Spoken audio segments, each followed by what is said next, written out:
Hi, I'm Andre, and I'm a black nerd with a review for you, Black Nerd Reviews. As I have joked about many times on my channel, I don't watch a lot of newer television shows, but I did finally sit down and marathon and watch all 13 episodes of Marvel's Luke Cage on Netflix. Have I finished watching Daredevil? No. Have I even started watching Jessica Jones? No. But I watched Luke Cage, dang it. Give me time, baby steps. I got so many requests from you to review the show. People were even like, Andre, stop talking about that kiddie shit, like Ninja Turtles and Power Rangers and shit. Talk about some Luke Cage, be a man. I was like, wow, when did my manhood get into this? I've talked about rated R stuff before. Have I? Deadpool counts, right? So by your request, here's my review of season 1 of Luke Cage. I'm gonna give you the good, I'm gonna give you the bad, I'm gonna give you the nerdy. Wow, bow, bow, bow. Bow, wow, bow, bow. I love this show, man.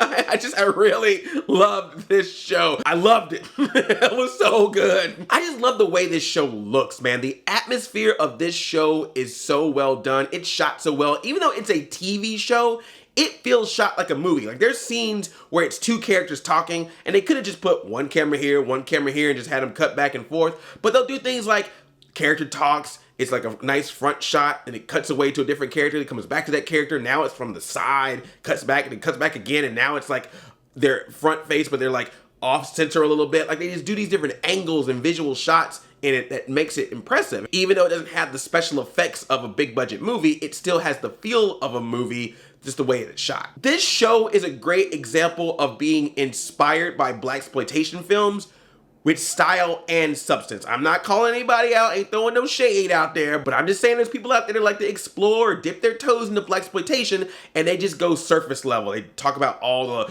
hey, jive turkey, and the crazy outfits. They keep it to pretty much the more stereotypical sides of that genre, whereas this was definitely inspired by blaxploitation. You can tell by the music, you can tell by the tone, by the color scheme, by the way that there's music cues between scenes. There's ways about it that feel very similar to that style, yet it's still a modern show. It's set in present day, and you can tell that it's set in present day, and that's what I liked about it. Taking the elements that we liked about those things from the 70s and incorporating it into a modern day show to make it its own. It had a specific, unique style and it presented itself that was different from a lot of the other stuff we've seen, particularly a lot of the Marvel stuff that we've seen. I know a lot of people talk about how the Marvel Netflix shows are very dark. I would refer to this show more as raw. It does have moments where it gets dark, it gets a little like, whoa, this isn't the same universe as Rocket Raccoon, but there's also happy moments too. There's bright moments, there's funny moments, but when it needs to get real, it gets real. When it needs to get gritty, when it gets gritty. When it needs to drop certain words, it drops them. But again, I think that's what works for the show. It makes it feel more realistic, even though it's a show set in a fantasy world with superheroes. The cast is absolutely phenomenal. I love Michael Coulter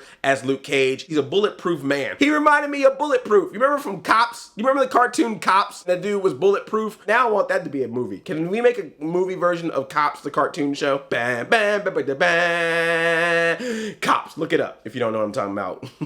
It's a reference. It's a reference. Boogie, woogie, woogie. Seriously, dude, there's a point where the guy like tries to punch Luke Cage and his hand goes, and I'm like, oh, that's so awesome. People are shooting at him and it's just like, boop, boop, boop. And they put it in slow motion. You just see the bullet holes. That dude's got to buy so many hoodies. But it's just so awesome to see that, man. It's just a bulletproof brother. Man, would I love to have that power. After teleportation, though, that's my first one. I really want to be able to teleport because I hate flying. But after teleportation, bulletproof, sure. He could have just been stoic all the time, but he's not. He has a personality to him. What I particularly like about him is that he can be badass 1 second, just walking through, bullets hitting him. He's wrapping car doors around people, throwing them down hallways. That whole scene was amazing. I love that scene. But then he turns around and talks to a girl, and that brother is corny. They even joke about it in the show. They're like, man, what are you doing them corny lines? Them corny lines work. If anything, that made me feel good about myself. It's like, you know what?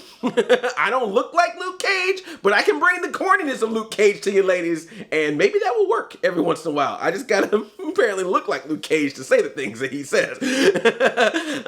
It's nice because it doesn't make the character one note. He smiles, he has his good moments, he has great rapport with other characters characters in this show, like Pops in the barbershop, the way that he talks with Pops, the conversations that they have. He's a great center to this show. But you can't have a good hero without the villains. And I gotta say, man, there are some good villains in this show. Marvel usually has issues in their movies when it comes to villains, but in this show, oh man, one in particular, Cottonmouth. Dude, Cottonmouth is one of my favorite characters of this show of all time. He just, I know I'm gonna mess up his name. How you say it? Is it Mahershala Ali? Did I do it right? I'm kind of scared to say his name wrong because he's so scary in this, he might kill me if I say his name wrong. I'm sorry. I'll just call you Cottonmouth. Oh wait, I'm not supposed to call you Cottonmouth either. And the reason why he is good is he's one of those very complex villains. He's a bad dude. Like, he is scary. He kills people. He sells drugs and guns. He's a really bad guy. But at the same time, he makes this really awesome nightclub that you can go to, and he really cares about the community of Harlem. It's a little bit of ego-driven thing, but he wants to have a place where Harlem can say, this is our place to call our own. That's why he has this nightclub. That's why he doesn't want to give it up, even when financial times are hard. People love to go to his club. They love what he's given to the community. At the same time, they're afraid of him because of the things that he does to get money out of the people to keep his business going. It's this really weird relationship that he has with his neighborhood. That confliction is what's great because that's real life. It's not just, I'm good, I'm evil. I never thought I would say this ever about a show, but this show had a preach-off with all this punching and bullets and everything going on. One of the biggest, most powerful fights in this was words. Luke Cage and Cottonmouth had this scene where they're in a church and they freaking had this dialogue that you know is for the people, but really is for each other. And they even give those looks at each other while they're giving the speech, like, yeah, a speech off, son. And then when you get Cottonmouth's backstory in this show, then it's like, oh shoot, okay, now I don't even know what to think anymore. Wow. But yeah, man, Cottonmouth's performance is just so good because he'll be like, everybody wants to be the king, huh? Oh, you a man now. And he's got those teeth, he's like, the blood splat on his face. He's all like, give me my money. Give me my money. I was like, oh, jeez. There's even a dude in this show called Shades. He's like a sidekick that works for both Cottonmouth and this other bad guy, Diamondback. And I thought like, oh, you know, whatever, side character. But this dude ends up being like a pretty major character through the show. And I always love, he always walks in, he's like, you want me to talk to Diamondback? I can do that for you. And he's always like, let's see what I can do. I love Shades, man. Mariah, who's played by Alfre Woodard. I didn't know what to think of her at first. There was a couple of lines in the first episode or two where I was like, what is this character? But then after a while, I was like, all right, I get it. And she's just amazing. What's interesting about watching Alfre Woodard in this is that she was also in Captain America Civil War. She was the woman that came up to Tony Stark and said, you killed my son in Sokovia and you didn't care about it because you're an Avenger. And she's a completely different character. That's not the same person. It's just the same actress. But now in my mind, because of just how shifty that she is in this show, I've almost made a theory in my brain that she is Mariah, disguised herself as this woman that goes to Tony Stark, and the whole story about her son being killed in Sokovia is all a lie. She hooked up with Baron Zemo somehow. That would be awesome. That probably is not gonna happen, but that's just me. That's just a theory, a Marvel theory. I got a new crush, y'all, and her name is Simone Messick. She plays Misty Knight in this show. She's a detective that's trying to figure out what's going on with Cottonmouth, with Luke Cage, with everything that's happening in the show. She also goes out for coffee with Luke Cage. You know what I'm saying? There was no Starbucks involved. That's all I'm gonna say. There might have been some foam. Someone might have got a grande, but yeah, man, I could never look at coffee the same way again after this show. Every time I want to talk to somebody and be like, y'all want to go get coffee? I'm like, wait, what did I just say? Did I accidentally just flirt with somebody and not even know it? I just want to frap. Well, actually, Misty's really good. I just really like her character so much. She's very strong. She's very determined in this way that she works with the police force, which I like the whole police force that was in this. The dynamics that they went through, they had their own backstory and things that were going on within the police force, as well as dealing with all the stuff that's happening on the streets. She's just a really good character. So Misty Knight and Luke Cage, I'm sorry if this is a spoiler, but yeah, pretty early on in the show, they have some time together. But then eventually Rosario Dawson shows up because she shows up in all of these Marvel Netflix shows as Claire Temple.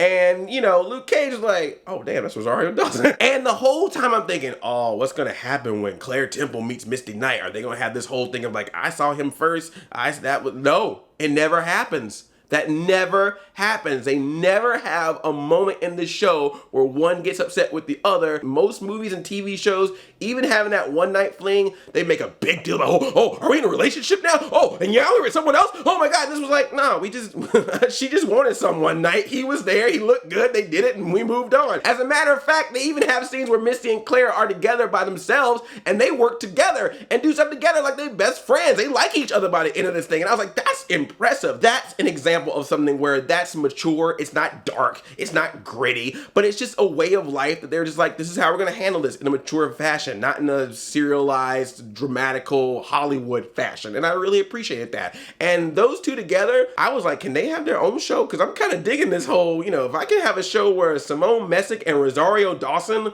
are together as leads, they can solve crimes, solve mysteries. I don't care. Put them together and I will watch it. Can they remake Thelma and Louise? Or Cagney and Lacey? Can we do a Cagney and Lacey reboot with Rosario Dawson and Simone Messick?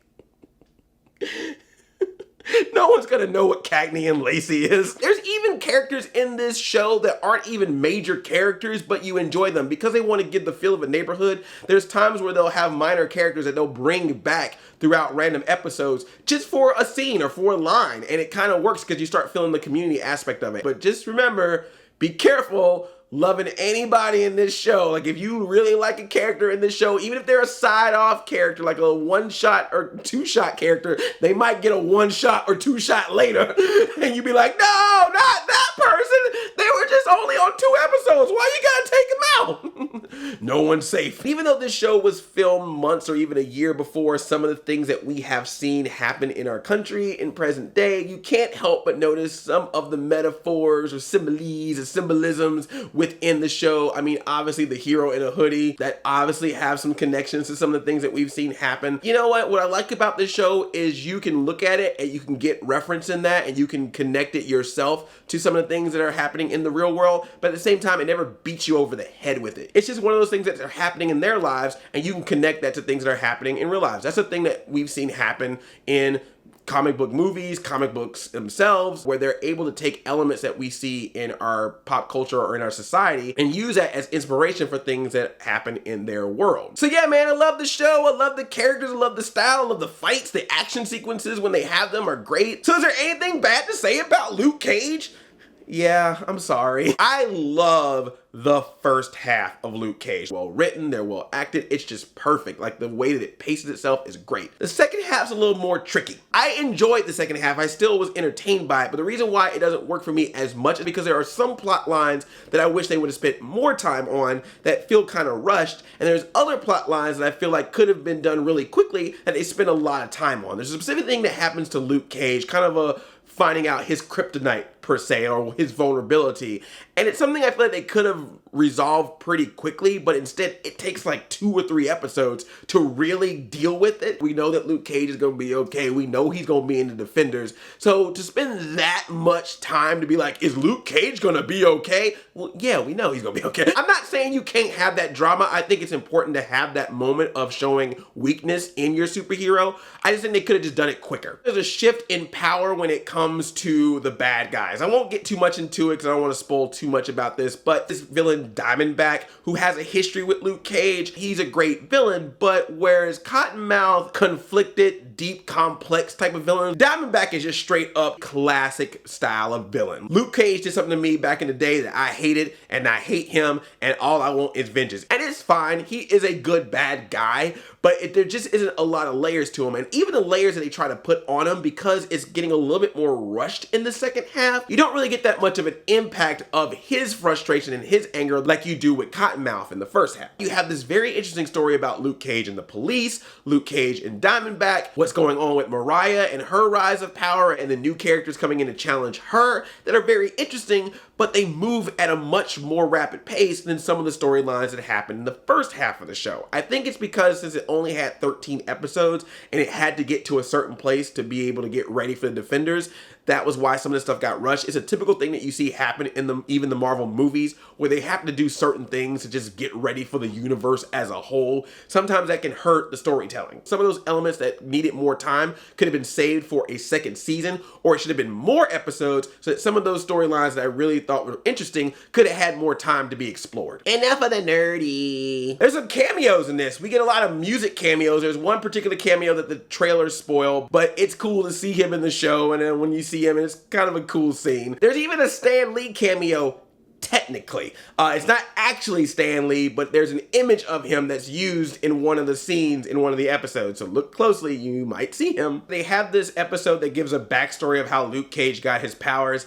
and they were even able to subtly add references to the original Power Man outfit. I'm talking about the yellow shirt and the brace on the head and on the wrist. Obviously, Luke Cage cannot wear that outfit the entire show, but they at least figured out a way to slide it in there real quick for comic book fans. And of course, it makes references to the incident or what happened in the Avengers. There's also references that are thrown in quickly about Daredevil. Like, there's multiple times when Claire Temple is talking and someone is like, oh, I need a lawyer, and she goes, oh, I have a lawyer friend. I know a lawyer that can help you.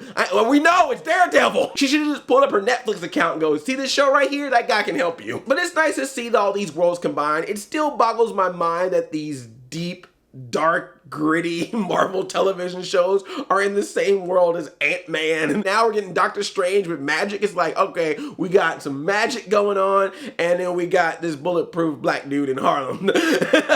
Same world. Now, I personally didn't see it too much, but I did hear from people that there were a couple of articles being floated around about, is Luke Cage too black? Can you understand this show if you're not black? Okay, first off, stop paying attention to that kind of stuff. They know that they say something crazy like that, Twitter's gonna have a field day with it. They're gonna talk about it on Twitter, and they're gonna share the article, which means the website that has the article is gonna get a bunch of clicks, which means they get a bunch of ads. They are doing it on purpose because they know that your emotions will get triggered by it, and therefore you will go read the article that you normally would have ignored. So anger understood if you get mad about things like that, but just know they trying to do that to you. They messing with you. But if there's anyone that genuinely thinks out there, I don't know, can I watch this show? Is it too black? It's a Marvel television show. It's got the basic elements of a neighborhood, a reluctant hero, good versus evil. These are things that we have seen in so many other formats. Are there some things that this show brings into it because there's black people in it that you wouldn't see in other shows? Well, absolutely. That's called slice of life. I don't get all the references